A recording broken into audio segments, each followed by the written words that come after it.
What's up, scorers? Welcome back to the channel.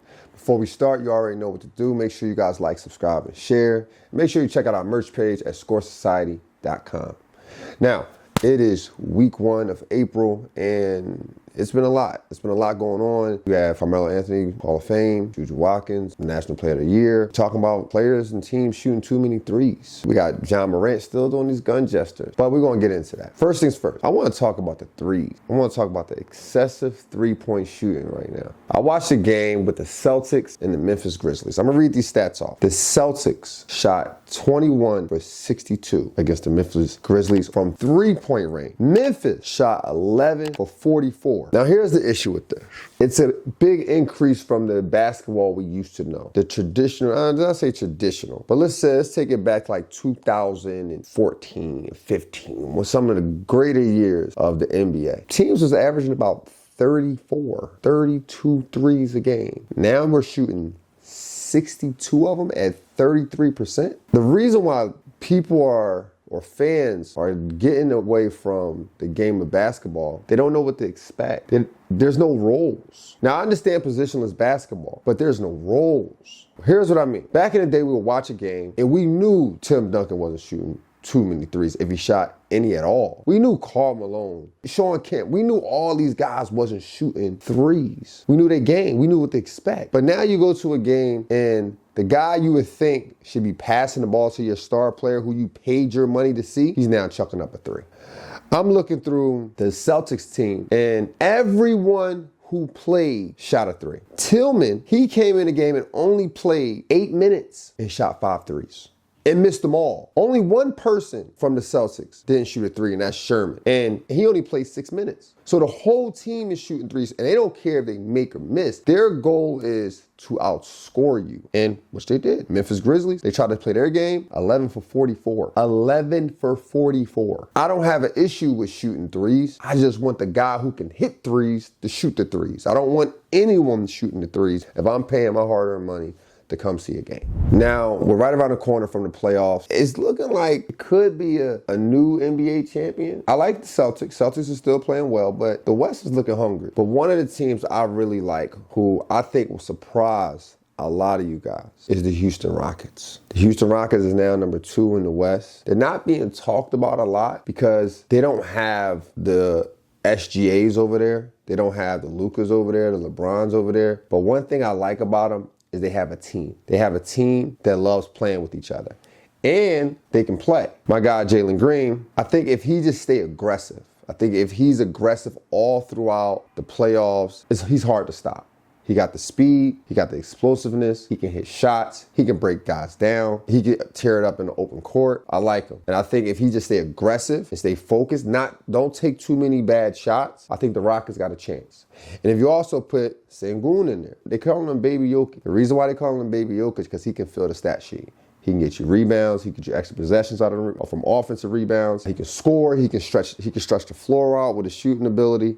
He also can pass, and he don't mind banging down low, and he can play some defense. So I think if Sengun does his part, they'll be in good shape. And then Fred at the point guard position. The thing with him is his temper. As long as he doesn't have any blow-ups where he's arguing back and forth with the referee and he's trying to play revenge basketball because he didn't get a call. I saw that out of him this year. If he gets that out of his system and play like the Fred who played for the Raptors when they won the championship, being a leader, they can go far. And then you got Dylan Brooks. Dylan Brooks, defensive menace. They need to focus on that. And lately, he's been hitting shots. If he can just hit shots, that's within his opportunity to hit it, right? Like, you don't need to break guys down. You don't need to shoot a bunch of contested shots. Shoot great shots, and you can hit them. I think Dylan Brooks is a valuable piece to that team.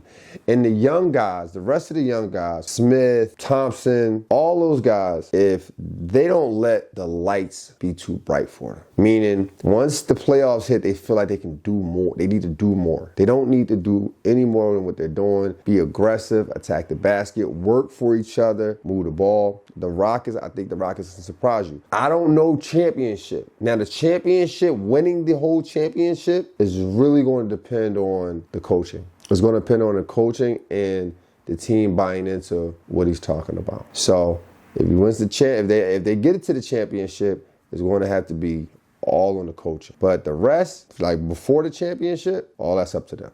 All that's up to those guys knowing their role and playing their role. In better news, Carmelo Anthony has been selected to be in the NBA Hall of Fame.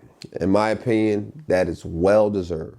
You're talking about a guy who went to Syracuse as a freshman and led them to a championship. Then went to the NBA, averaged 21 points as a rookie. He was a leader on that team as well. Played for the Knicks, played for the Nuggets. In both teams, he averaged close to 25 points. 10 All-Star appearances, 3 gold medals, scoring champion 2013. Number 10 on the all-time leading scorers. Now, the real question is, where does Carmelo Anthony rank in small forwards of all time? I have him fourth. Obviously, LeBron James get the number 1 spot. I mean, the things that he's doing for the years that he's doing it for. Like, points is one thing, rebounds is one thing, but the consistency to do it for 22 years is phenomenal. So you gotta give him his props. Then you gotta do Larry Bird. Larry Bird is right there. Larry Bird is number 2 in my opinion. Larry Bird can shoot. Larry Bird can rebound, averaged 10 rebounds for his career, averaged 6 assists for his career. Obviously got 3 rings, 2 MVPs. I like Larry Bird. I like Larry Bird being my number 2. Then you got Kevin Durant. Kevin Durant, just ability-wise, his ability to score, his ability to score, and he can rebound as well. He averaged about 7 rebounds for his career. And, you know, I just like Kevin Durant putting the ball in his hand and getting a bucket more than I like Carmelo. But it's a neck and neck, though. It's neck and neck. What gives Kevin Durant the edge over Carmelo, I'm not saying just the rings. I'm not even talking about the rings he won with the Warriors. But I will say, before getting to the Golden State Warriors, Kevin Durant took his OKC team to the finals. They just lost to a better team, which was Miami Heat that year. And also, like we all know, he lost to the Golden State Warriors in the Western Conference Finals. Carmelo hasn't took a team to the finals. He hasn't took a team to the Eastern Conference Finals. And then my 4th spot, like I said, Carmelo Anthony. Carmelo Anthony's in that 4th spot. Just off ability, just raw ability, raw talent. I think where Carmelo hurt his career is playing those last, I want to say 4 or 5 years, once with the OKC, the Blazers, and the Lakers. But the decline of his numbers didn't come from his ability. It just came from his role. He had a role on those teams where they wanted him in the corner. It took him some time to adjust, or he didn't adjust to the Carmelo Anthony that we know. But nonetheless, he's still my 4th. And then my 5th, it gotta be Scottie Pippen. Scottie Pippen is a tremendous all-around player. Obviously, he won 6 championships with the Bulls, and he's a key component to that team. But if I had to put the ball in any of these guys' hands, I'm even gonna put it in LeBron James, Larry Bird, Kevin Durant, or Carmelo Anthony before I put it in Scottie Pippen's hand. Let me know what you guys think. Now, my next segment is my favorite segment. And it should be your favorite segment too. Brainwash to Think Elite. Today, it features Anthony Edwards. Why does it feature Anthony Edwards? Well, let's talk about it. I'm not a rumors guy. I'm not a blog guy. I don't follow blogs. So I don't really know what's going on in these guys' personal life. But it came to my attention that Anthony Edwards has 4 kids in 2 years, all of them under 3. Now, I'm not trying to get in his personal business, but what I am trying to do is guide my young guys who's following me, who's looking at this video. And I love Anthony Edwards on the court, but these are some bad choices. If you look at why NBA players or athletes in general go broke, divorces and too many baby moms. Now, of course, you have the bad investment guy, but you can recover from bad investment. In fact, if you did a bad investment, it's respectable, it's honorable. Somebody will help you get back because of the bad investment. Of course, you got guys who spend too much, some bad purchases, having homes in every city that you go to or got traded to, whatever the case may be. But you can sell that and get some of the money back. Jewelry, you can sell it. Cars, you can sell it, get some of the money back. Of course, you got guys who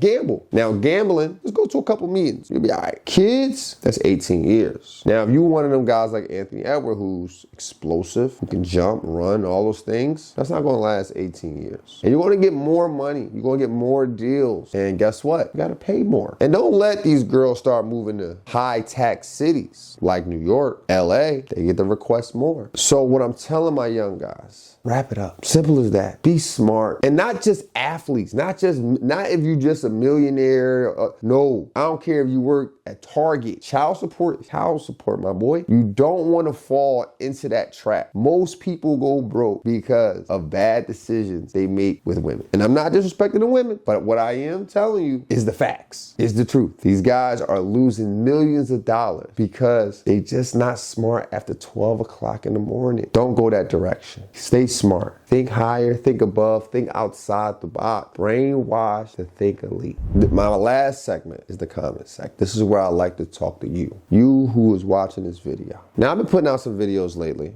Let's been getting some pushback. Most of the videos get pushback is who I consider top 10. And when I go click on these pages, young guy, 22, 23, talking about, oh, I like Hakeem Olajuwon. How you gonna like Hakeem Olajuwon? His best years was early 90s. You wasn't even born. But then it's, oh, I watch YouTube and ESPN Classic. Here's the thing about that. Here's why I don't respect that. ESPN Classic and YouTube are giving you their best games they played. You're not watching when they fail. For example, let's use LeBron James. LeBron James turned the ball over against the Bulls and then did a chain of other things that cost his team the game. You're seeing that in real time. You're seeing his mistakes and his flaws. YouTube and ESPN Classic, watching one or two games, is not going to give you that. It's not going to give you that. So it's hard to really judge a guy if you're only watching his best game. You got to at least see the games where he didn't play well, and you probably can't find those games. The NBA didn't get mega media coverage until mid-80s. So you can't even find some of these games. So I don't know how you guys are pushing back on that. And then I think we need to change how we are rating guys and ranking guys. I think we should do top 15, not top 10 of all time, top 15 of all time, because there's no way it's going to be the same 10 every time. And there's no way you're not interchanging some of these guys. The skill set in the 90s is different from the skill set that's needed in 2013, 14. And you got to be okay with that. And you got to respect that. And my last thing on this is, can we stop comparing everything to Jordan? Jordan was great. Jordan did amazing things. Yes, he won 6 rings in a row. But you can't be mad that things evolved to a space where a lot of guys can do the things that he were doing. The issue that Jordan has that he's doing against guys who was not as advanced as him. Same issue Bill Russell had. Y'all don't never say Bill Russell's name. Bill Russell was in the league for 13 years and won 11 rings. Not only did he win 11 rings, he won 8 of them in a row. Not only did he win 8 of them in a row, his last ring that he won, he was the player coach. That means he was coaching the team and playing. Y'all never give him the GOAT. You know why? Because y'all gonna say, who was he playing against? He was the tallest guy in the league. The same thing I'm telling you about Jordan. He was playing great players, amazing players, but he was a step slower than him. I watched him play against the Cleveland Cavaliers when he scored 69 points. Just go watch how fast he was moving in comparison to everyone else. Look how fast he was moving in comparison to Mark Price. No disrespect to Mark Price, but look how fast he was moving. Let me know what you guys think in the comments. Until next time, let's continue to think elite and together. Welcome to Score Society.